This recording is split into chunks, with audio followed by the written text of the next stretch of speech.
This is not gold. It's not worth anything. What do you mean? The piece that you examined earlier was cut from one of these. It's nothing like what you brought in earlier. There's no value in this. It's as good as fake gold.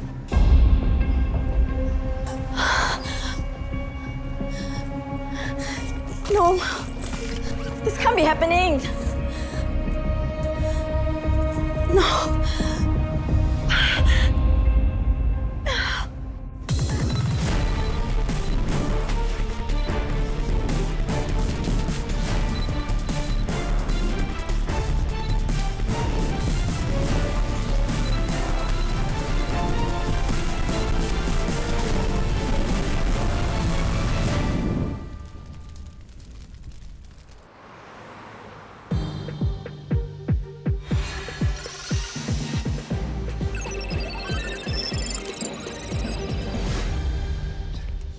Jean, Yeah?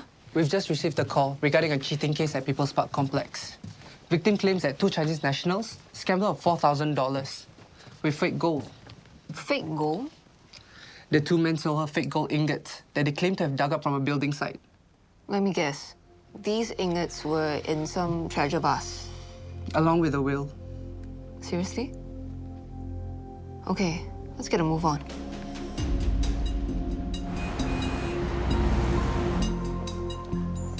Good afternoon. Yes, ma'am. What can you tell us? The victim is Madame Lu Simei. That's her in the green dress. At around 1:20 p.m., she arrived at the goldsmith shop with 2 Chinese men to verify the value of a small piece of gold. Was it worth anything? The staff confirmed that the gold piece was of high value. Madame Lu then left the shop with the 2 men. She returned a while later with some gold ingots, however, they turned out to be fakes. Did Madame Lu pay these men any money for the fake gold ingots? Yes, $4,000. She claims to have withdrawn the money from 2 ATMs nearby. Luscious, can you assist to find out more from the goldsmith staff? Also, check the shop's CCTV footage for visuals of the 2 suspects. Okay, got it. Thank you. Thank you. No, I'm fine. I'll take it over from here. Madam Liu, Yes? I'm Senior Investigation Officer Go Jin from Central Division. May I ask you a few questions? Sure. This way, please. How do you meet these 2 men? This man, Xiao Liu, called me 2 times over the last 3 days. He said he wanted to buy a TCM package in my store. So I told him he would have to come in person to my shop. Then what happened? Then today, 2 men showed up.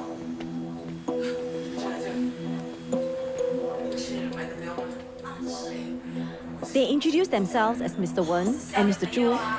I thought Xiao Liu had made the appointments for them.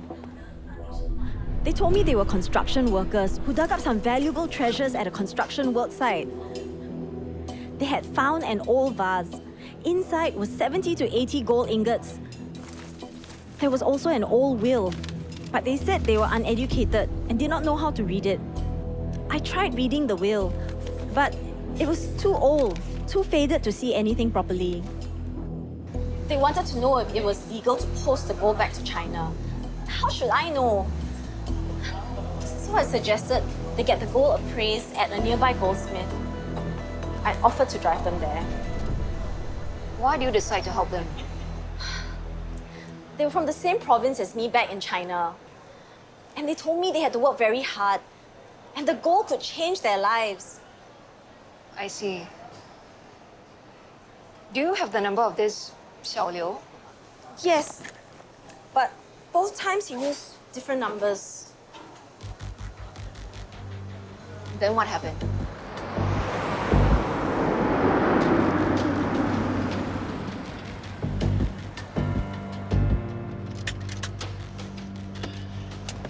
In the car park, Mr. Zhu started cutting something with a handsaw. 他在干嘛？就切一小块来试试。为什么？那这些禁区金店不安全，要是他们认为我们是偷来的，那怎么办？ Do you see what the handsaw looked like? No. Do you see what he was cutting? No, I couldn't see because he was behind me. Can you tell me what happened? Earlier today, Madam Lu came to the shop with 2 men. They wanted me to test a small piece of gold.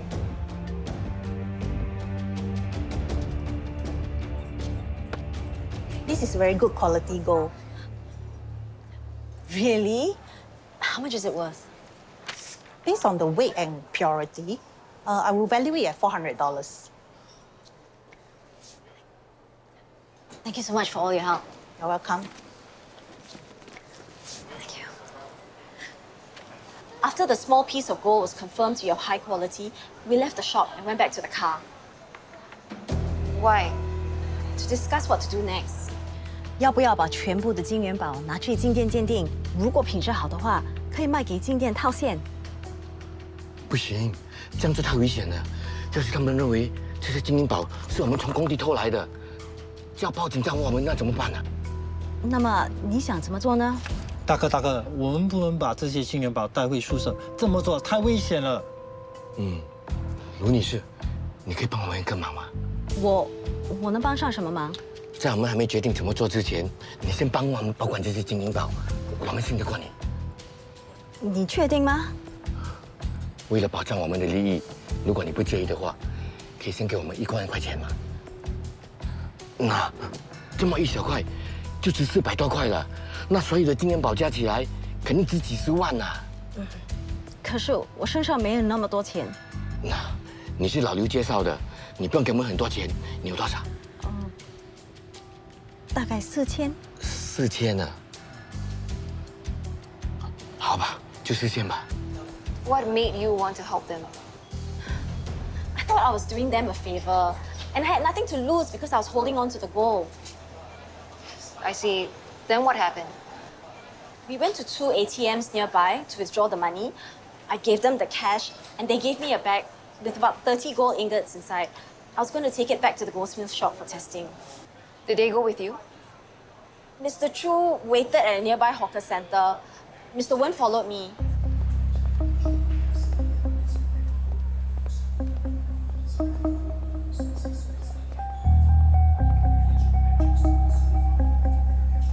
But as we were approaching the goldsmith shop, he suddenly disappeared. That's when I really got nervous. So what do you do? I continued to the goldsmith shop by myself. And when I got there, the staff tested the gold ingots and told me all of them were fake. 对，我还以为能从他身上多捞一笔啊。可是这提款机每天底线好像只有2000。没事的，接下来几天我们的名单里还有几个锁定的目标。不过从现在开始，我们必须非常小心。我相信他已经报了警，警方应该已经开始搜寻我们的行踪。那你要我们干啥？拿10块钱去买点吃的。那你呢？我留在这里打多几通电话。出去前先换件衣服。哦，吃饱了回房等候指示。知道了。记得把零钱还给我。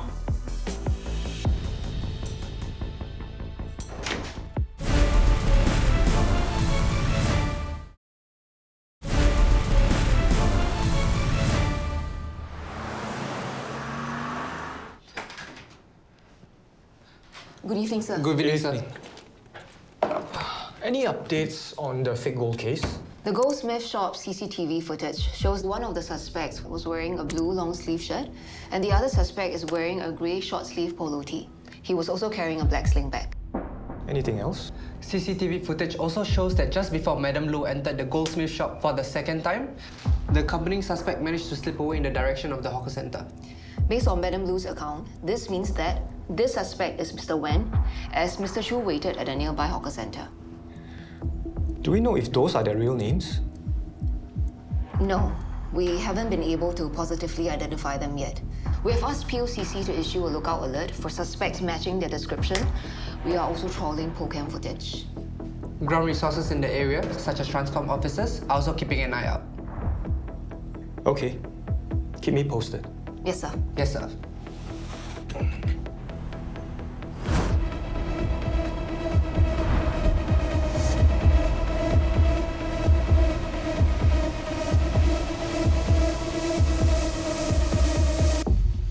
Okay. Jin, Let me call you back. Thanks. What's up? we got a positive result from PolCam and CCTV trawling. These images are from yesterday and the day before.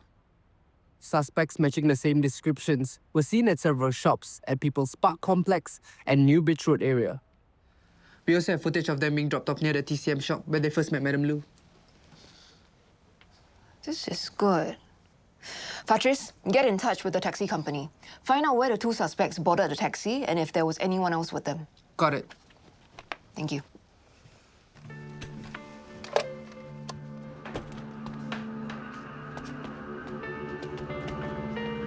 小心行动，千万不要在任何一个地方停留太久。好嘞，咱们待会儿6点钟见。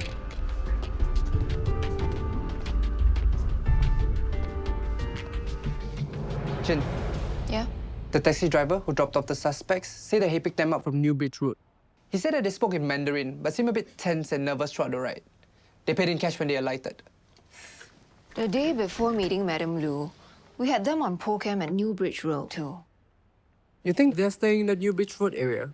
Seems logical. Gather everyone. We're looking for 2 male suspects, aged 50 to 60. The images have been sent to you. They have been seen in this area a few times. It is possible that they are staying in one of the many small hotels and hostels. Okay. Let's break out into teams of 3 and comb this area thoroughly. Speak with hotel and hostel staff and review CCTV footage where possible. Yes, ma'am. At least one of the suspects was carrying a handsaw on his back, so please be vigilant. Okay? Let's go.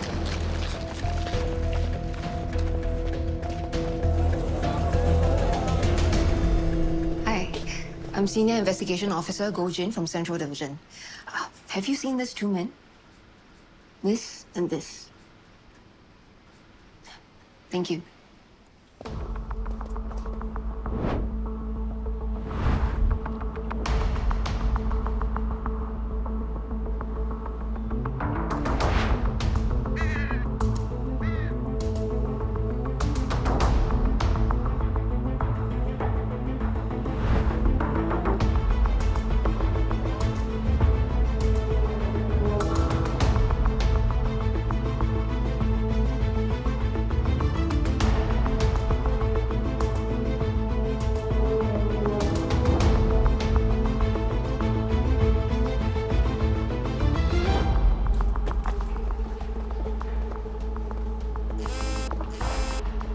Hi, Joseph.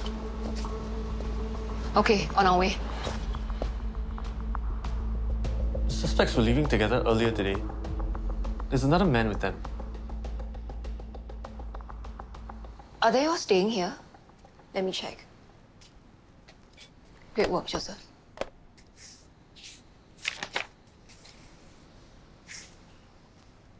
All 3 of them checked in on June 14 and are due to check out on the 21st.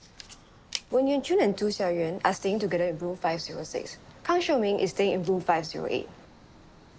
Joseph, alert ICA and seek their assistance to put the suspects on stop list. Roger. Thank you.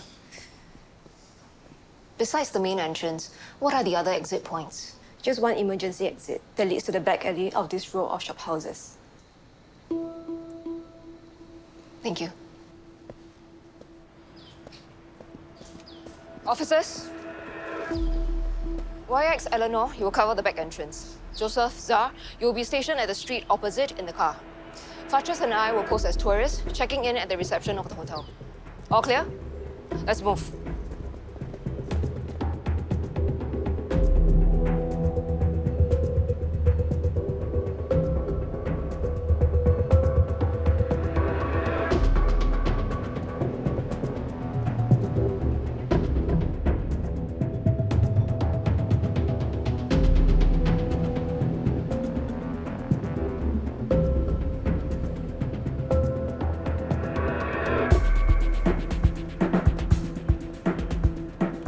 Suspect sighted. They're walking towards the hotel. All to stand by.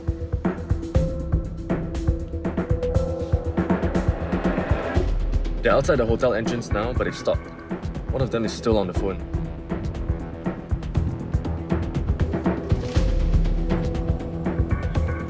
Moving in.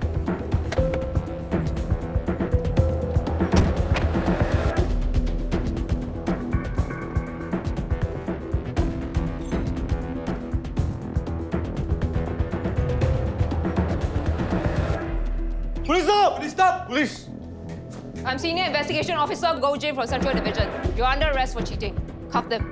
Against the wall. Stand behind your back. Sir, give me your left, right hand. Behind your back. Don't move! Don't struggle!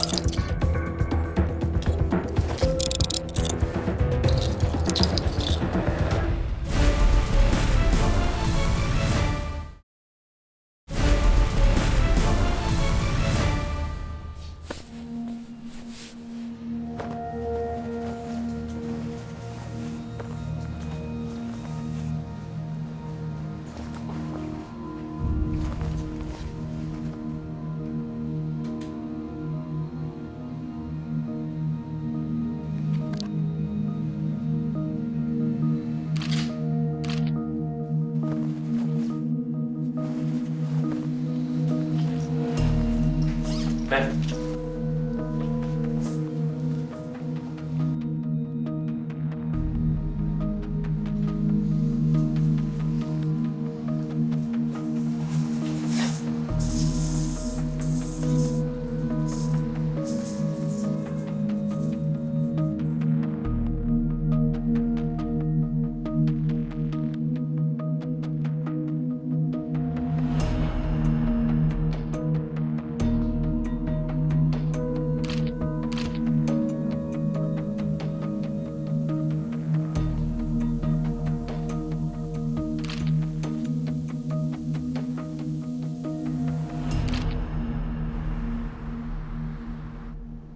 We recovered this from your hotel room. Whose names are these? Who gave you this list? Agent in China gave me the list. Names are people from China living in Singapore. A total of 106 fake gold ingots and $3,990 in cash were found in your hotel room. We also found a handsaw. Whose idea was it to cheat people with fake gold ingots? I don't know. I just listened instruction. Buy fake gold from China, bring to Singapore. How do you know Wei Yanchun and Kang Shouming? We meet for the first time at the airport in China. We meet Shouming in Singapore. Then what happened? Shouming called people. Yanchun and me meet them and take money. What did the agent promise you? 30% of all the money. So how much did you make? Madam Lu only. She was the only one.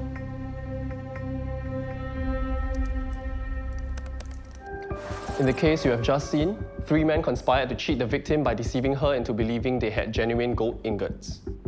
Through extensive ground inquiries and with the aid of CCTV footage, officers from Central Division swiftly established the identities of the offenders. All 3 were arrested within 24 hours, preventing them from deceiving more victims. The police have zero tolerance for such crimes and will spare no effort to apprehend offenders.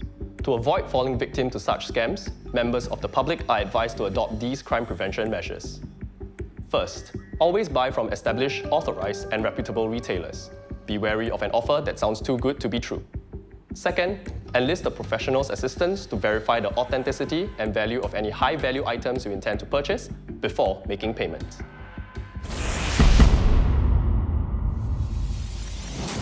Did you know that the Singapore Police Force releases a crime brief every year? The annual crime brief shares key crimes of concern and the police's collaborative efforts with our stakeholders to address them.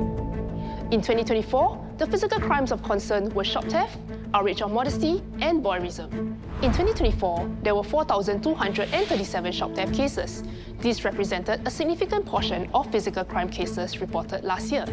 The prevalence of CCTV has allowed retailers to better detect repeat offenders and assist the police in apprehending them.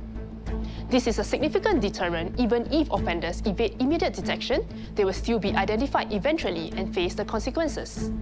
The community can also help to curb shop theft cases, be vigilant and report suspicious activities promptly to the authorities. The second crime of concern in 2024 was outrage on modesty. Last year, the number of outrage on modesty cases fell to 1,427 cases from 1,528 cases in 2023. While cases have decreased slightly, we encourage members of the public to remain vigilant and work with the authorities to curb this trend further. The third crime of concern in 2024 was voyeurism. Last year, voyeurism cases increased to 519 cases from 476 cases in 2023. Members of the public have stepped up their vigilance and helped report voyeurism cases on behalf of unsuspecting victims. Under the Spot It, Report It campaign, crime prevention advisories are prominently displayed at MRT interchanges. The police will continue to work with the National Crime Prevention Council and other partners to safeguard Singapore. You can also do your part by signing up for the Community Watch scheme to work with us and protect yourself and your loved ones. So now you know, let's work together to build a safe and secure home. Government official impersonation scams are when scammers pretend to be government officials to cheat victims. Here are some examples of fake credentials used by scammers pretending to be police officers. If you are contacted by someone who claims to be a government official, do exercise vigilance. Here are 4 things that government officials or police officers will never ask you to do over the phone. 1. They will never ask you to transfer money. 2. They will never ask you to disclose your personal or banking details. 3. They will never ask you to install mobile apps from unofficial app stores. And 4. They will never transfer your call directly to police except when you call 995 for life-threatening emergencies. If you need more advice, call the Scam Shield helpline at 1799, which is available 24/7, or visit the Scam Shield website. Together, we can act against scams. Thank you for watching this episode of Crimewatch. I am DSP Alvin Kwek. Until next time, do your part to prevent, deter, and detect crime.